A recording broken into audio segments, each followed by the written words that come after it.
Alors l'homme juste se tiendra debout, avec une grande assurance devant ceux qui l'ont tourmenté et se sont moqués de ses peines.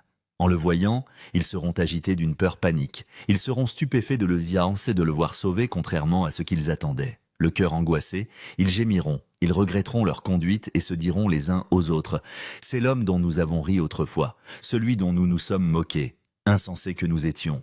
Nous pensions que sa manière de vivre était une folie, et sa mort nous a semblé déshonorante. Et maintenant, le voilà placé parmi les enfants de Dieu, il participe à la gloire des anges. Ainsi c'est nous qui nous sommes égarés loin du chemin de la vérité.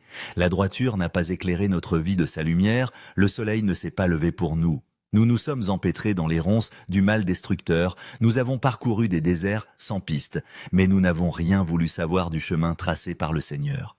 À quoi nous a servi d'être si fiers de nous, que nous a rapporté la richesse dont nous nous vantions?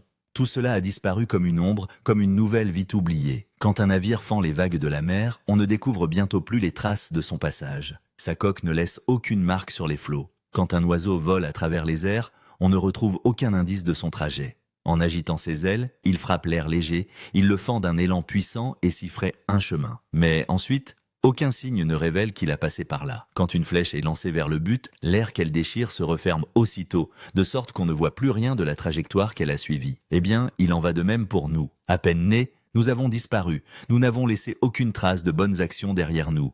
Notre méchanceté nous a réduits à rien. Sagesse 5, 1, 13.